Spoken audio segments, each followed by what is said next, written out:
Do you feel drained, angry, or depressed when you are around your parents? Even after no contact, they still pop into your mind and trigger constant misery. If you grew up in a toxic household, it didn't just mess up your childhood. It wired your nervous system, and your brain learned early in life that the very people who were supposed to protect you were actually the ones you needed protection from. And now, even as an adult, your body still remembers. In today's video, I want to walk you through 5 types of toxic parents, how each of them conditions your body and mind, and then I will give you a practical 3-step healing map so you can take the power back into your own hands and flip the script of your life. The key is, no contact isn't always the final answer. Yes, a healthy relationship you can have with your parents might be none at all, but the real work isn't just about removing them from your physical life. It's removing them from the command center inside your brain. It's not enough to just escape the toxic house. We need to get the house out of you. Now let's begin. Toxic parents don't always fit neatly into boxes, but naming the archetype helps you name the damage. We didn't choose to be born, it was their responsibility to nurture us. And when you were a child, your brain was like wet cement. Whatever your parents pressed into it hardened. If they pressed in love, safety, attention, then you grew up with trust, confidence, and resilience. If they pressed in chaos, neglect, criticism, or cruelty, then those imprints hardened too. The first type of toxic parents is a narcissist. With a narcissistic parent, everything was about them. They don't see you as a child, they see you as an accessory. Your job was to make them look good, to absorb their moods, to reflect their superiority. You were an extension of the ego, not a human being. So love was transactional. Approvals only came when you performed, achieved, or submitted. Affection was withheld when you didn't meet their needs.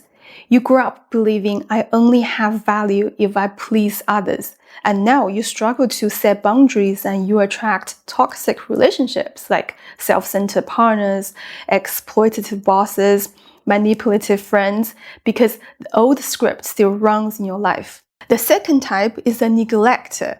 These parents didn't scream at you, they didn't hear you, they just were not there. Some of them might have been physically present, but emotionally they were gone. Maybe they were drowning in their own pain, addiction, mental illness, or distractions. Maybe they just didn't know how to love. And your needs as a child were not met, so you learned to disappear and became invisible. Your internal belief is that my needs don't matter, I must survive on my own. Now as an adult, that turns into hyper-independence. You don't know how to ask for help, you don't know how to receive love and respect, and you tend to overfunction in relationships. The third type is the victim. This parent always positions themselves as powerless, suffering, wronged, burdened, and of course you were the burden. As a child, you were not allowed to be a child. Your role wasn't to be loved, but to be their therapist and caregiver. You were expected to comfort them, to carry their pain, to parent them. You were forced to grow up too quickly and you learned to suppress your own needs because theirs always came first. That voice in your head whispers, my needs are selfish, I must take care of others before myself. And so as an adult, you find yourself stuck in lopsided relationships, drained by people who take from you. You are over responsible for others and weighed down by guilt anytime you dare to prioritize your own well-being. The fourth type is the critic. This parent could find fault in anything. Nothing was ever good enough. You scored a 98. Why not 100? Your grades, your appearance, your choices, no matter what you did, was never enough. So you grew up chasing an impossible standard, and now that turns into high anxiety and a vicious inner critic. You don't know how to celebrate, you sabotage your own success and beat yourself up to achieve perfection because nothing you ever do feels good enough anyway. And finally, there's a violent parent. Violence can be physical, emotional, or both. Explosive anger, intimidation, cruel punishments, or even silence weaponized into fear. Sometimes the fists were on you. Sometimes you spent years watching your mother being punched and covered in blood. Living with a violent parent was like living in a minefield. You learned to walk on eggshells, but not how to walk properly. You became hypervigilant, always scanning for danger, never able to relax. Your nervous system constantly feels, I'm not safe. Love equals fear. And as an adult, that plays out in trauma responses, and your body defaults to fight, flight, freeze, or fawn. You people please, struggle with intimacy, and carry a chronic weight of anxiety. Maybe you recognize one type of toxic parents. Maybe you recognize all 5 of them, because some of us were lucky enough to hit the jackpot and get the whole toxic buffet. Growing up like this doesn't just give you bad memories, it has wired your brain in those developmental years of your life and built your entire worldview as the world is dangerous, I am defective, and love is a scarce resource I don't deserve. This became your blueprint for everything. Love, work, friendships, even how you talk to yourself. If you find yourself always attracted to familiar pain, that's because the nervous system finds normal whatever it grew up with. Familiarity feels safe to the brain, and without realizing it, you seek out relationships and workplaces that recreate the same emotional turmoil you grew up with. That's why so many of us still feel haunted even decades later, why you explode at small things, why you date the wrong people, why you self-sabotage right before success, why you can't relax, can't trust, can't set boundaries, and can't stop second-guessing. Even if you cut off contacts with your parents, the echo follows you until you actively rewire your nervous system. And here's the hidden advantage. That childhood also gives you rare skills if you unhook them from the pain and train them for healthy use. For example, you can read people instantly because you had to, and that's great for leadership, sales, negotiation. You can solve problems under pressure because chaos taught you fast thinking. You have deep empathy because you know what suffering feels like and you can connect deeply. You became self-reliant because you learned early not to expect rescue from anyone else. These are not just coping mechanisms to survive, they're actually the very things that, when healed, can make you extraordinary. So how do you heal? In 3 steps. Before we talk about them, I want to explain what happens in your brain when you are triggered by a simple voice message from your mom or someone who remotely resembles your dad. Trauma isn't stored in bad memories, it's stored in your nervous system. Your amygdala, the threat detector, is oversensitive. It goes off even in safe situations. And your hippocampus, which controls your memories, has difficulty placing events in the past. And as a result, triggers feel like they're happening now. You have to teach your body what your parents never did, that you are safe. And you do this by rewiring. This is how you heal. Step 1, reframing the story. You place the pain into a new context that empowers you instead of diminishes you. I will give you 3 examples for inspiration because I know you are smart and can work out reframing that works particularly for yourself. So, if your internal belief is, I was a burden, reframe it as, I was giving adult responsibilities too soon. It made me capable and perceptive. Now, your original story of I ruined my parents' lives, I was in the way, I've always been the problem, becomes they saw me as a burden and pushed me into roles no child should have to take on.